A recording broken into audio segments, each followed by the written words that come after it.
Hey guys, Chris here, and I'm a Ukrainian Canadian. Today is November 21st, 2022, and let's get over the news happening in Ukraine, shall we? So, lots of things to cover today.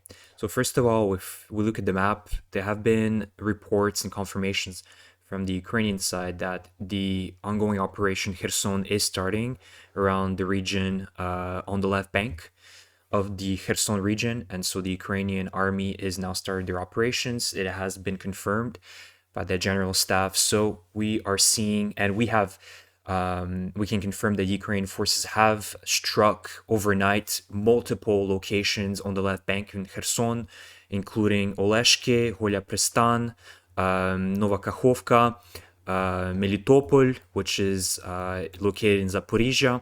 So the next phase is heading towards Melitopol. I believe that's what the Ukrainians want to do. This is the next big target for the Ukrainian army. It's a rather big city and a huge center for the Russian forces because there is air base here, as you can see here. So that is the next phase, is taking Melitopol and taking the entirety of Kherson region. So now the operation phase 2 is starting officially, and we're going to see a lot of news in the next couple of weeks of Ukrainian advancements. There are no doubts that the Russians will be obviously meeting the Ukrainians with heavy resistance, but I think at this point, it's just a matter of time before the Ukrainian forces will be at Melitopol within a couple of months. By the end of the winter, at the maximum, I believe that would be the timeline. Now, if we look more on the Donetsk front, nothing has really been changing. The Russians, again, I'm repeating myself every day, but the Russians are continuing to push through the city of Pavlivka, trying to head to Vuhledar, and they're also trying to push outside of Donetsk city, as they've been doing since 2014. And again, they have very minimal results, positive results. Nothing is really working for them. The amount of forces they're throwing here is insane, and their losses are also massive. Again, they're using a naval fleet, the 155th, I think, Naval Sea Fleet soldiers to attack through Vuhledar, which obviously isn't working for them. And there's so many videos and reports and images confirming the amount of losses they're having here. And let's not forget of Bakhmut, where the Russians, again, are losing hundreds and hundreds and hundreds of soldiers per day on this front. I think that's the bulk of their losses is in the Eastern Front. Now that Kherson is much calmer, but now we're seeing a resumption of activities in Kherson as well. So I think that there's going to be a lot more losses on the Russian side in the next few days. And again, in Luhansk, rather same type of situation. The Ukrainian forces have been reported to take the city of Ploshanka, or at least control part of it, as you can see here. They have fire control over the highway P66, which essentially cuts off the Russians from Svatove to Kreminna and Lysychansk. So again, the Russians are really deep trouble, and there have been reports that the Ukrainians have been pushing north in Kupiansk and have been taking certain towns and villages east of Kupiansk. So perhaps the forces as well are trying to surround the Russians from the north and try to outcircle the Russians from their heavy lines of defense. As we've seen their images, they've been installing concrete barriers close to Svatove, Starobilsk, essentially trying to really protect and guard this area. And one thing I've noticed is Denis showed it in yesterday's video, but there has been an update on the deep state map. Now you can see the entirety of Russia and its oblasts and all the occupied territories as well that they have, including the ones in Finland that they took from the Finnish War, Kaliningrad Oblast, Transnistria, and all the other territories in Kavkaz, which the Russians have obviously invaded and claimed as theirs, or supported proxy wars as well. So it's quite interesting. This update is great because sometimes I would like to show my viewers, locations in Russia, and I cannot because it goes as far as Moscow. So pretty cool. Anyways, now let's get to the news. So the first piece I wanted to talk about is Emmanuel Macron, which accuses Russia of feeding disinformation in Africa. And quite interesting that Macron is publicly saying that on public French TV. I think it was on TV 5 Monde. And you can see that he was just saying that there's a lot of predatory projects that are pushing disinformation to African countries, which was a political project financed by Russia, sometimes others. I'm pretty sure the other is perhaps China as well.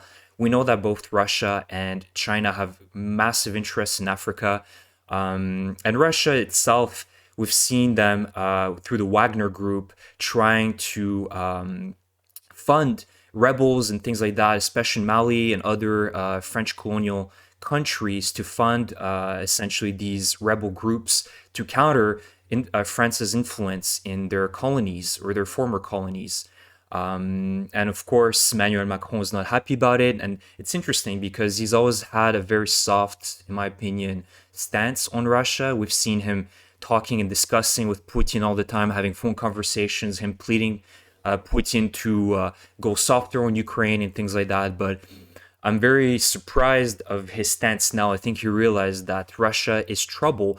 And honestly, for Russia, it's the only way they can really counter the West is through destabilizing, creating chaos in Western countries. For them, that's the easiest way they can really cause issues for the United States, France, Britain, right? All their former colonies, they have a lot to gain from that, especially with the investment that France had over 8 years in Mali to really support the government, only to find it to criticize the French government and eventually kind of make them pull out from Mali. So it's really an interesting time for France as well. In other news, which was really surprising, Israel mentioned that they potentially will start supplying high precision weapons to Ukraine if Russia is going to receive Iranian missiles, which is really, really great news. I'm imagining that Russia will most likely receive them. They are running out of missiles and they really require Iran's help to get more supplies. So if that is the case and Israel sticks by what they say, that means that Ukraine is going to get very, very advanced weaponry. Let's not forget that Israel developed the Iron Dome. They have a lot of great technology, a lot of great weaponry. Their tanks, their Merkava tanks, are known as some of the best tanks in the world. And Israel really has a really strong military-industrial complex. So that is going to help Ukraine 100% protect its skies and potentially as well go on the offensive with Israeli weapons. So we'll see what happens. In other news, so the former Russian president, Dmitry Medvedev, has been commenting quite often about Ukrainian people, but here you can see that his comments, and I've highlighted in Russian, but he's pretty much mentioned that Ukrainian people are like cockroaches that are located in the Kiev insectarium. So he's pretty much saying that all Ukrainian people, or pretty much everyone in Ukraine, are little insects that they need to get rid of.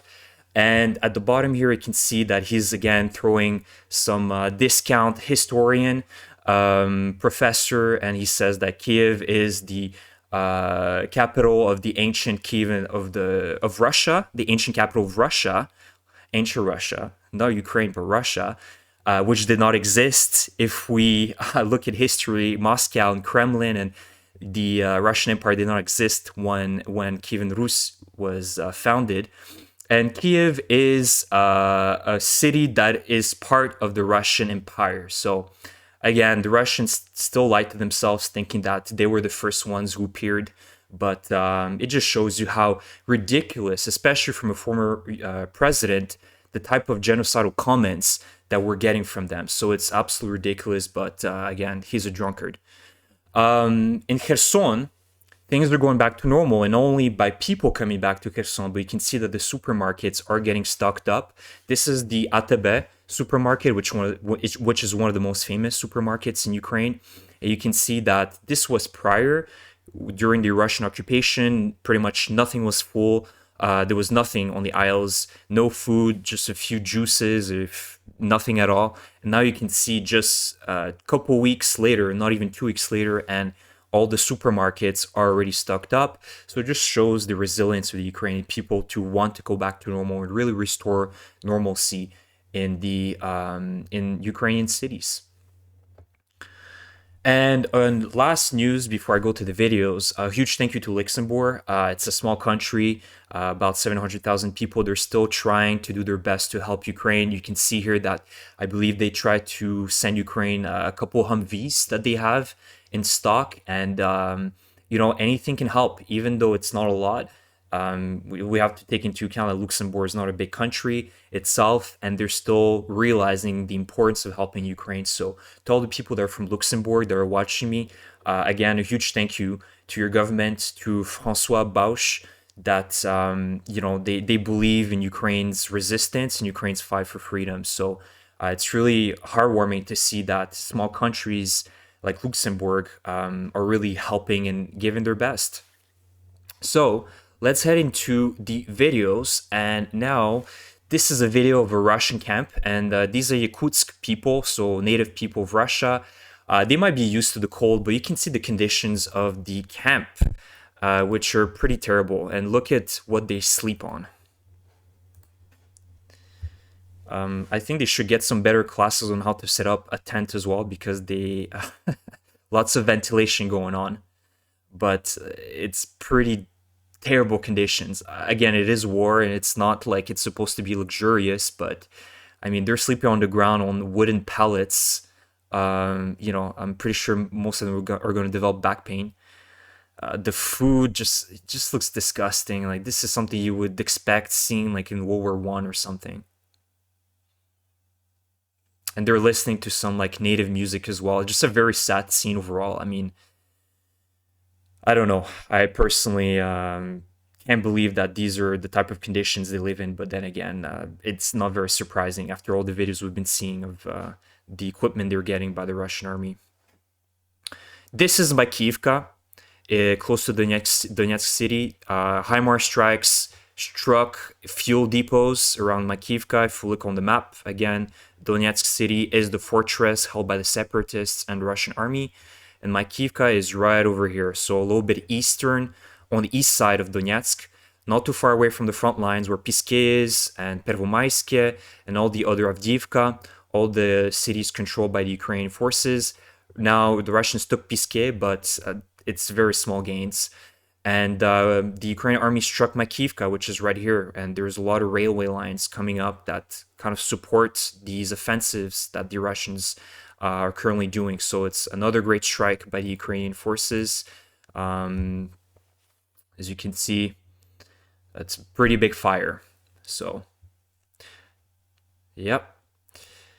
In other news, I just want to show you guys, my audience, the type of weather that is currently in Ukraine. Yes, winter has begun, but most of Ukrainian lands are still dealing with a lot of mud. Thus, why the advancements are not as fast and rapid compared to what it was back in the summer. Let's take a look at the video. You can see just how difficult it would be for any vehicle to maneuver through all of this mud. It's just very squishy, and any heavy type of vehicles would sink very easily through that, and it's difficult for even soldiers to walk on that. And I believe these are Russian soldiers, if I'm not mistaken. They have some red armbands, which is usually Russian soldiers. But overall, you can see it is difficult terrain, and with rain, a mix of snow, it just makes it super, super difficult to just really do fast maneuvering. And this video is a park, the Patriot Park, that was open in Arkhangelsk in Russia. So it's the commemoration of all the veterans, I assume, and the patriots of Russia and the Great Patriotic War that they're so proud of, that they haven't been able to, stop reminding the Russian people about for almost over 80 years now, but they're still building up parks. And let's see how the construction in Russia is in reality, where that money goes to. You can see some nice little Christmas trees, evergreens. Oh, look at that. Some fire trucks. And the park itself in front of you, full of swampy mud, zero grass. I'm not really sure how you can call this a park, but I guess that's how it's done in Russia. This is where the money is going for. I'm pretty sure some of it is funneled away by the oligarchs. So, yeah, just want to show you daily life in Russia, as usual. So, again, thank you guys for following me. Really appreciate your support. And please subscribe to my channel if you enjoy my content, like my video. Please leave a comment if you have anything to say.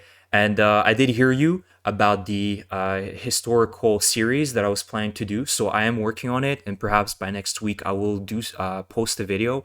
It does take a little bit of time, so please bear with me.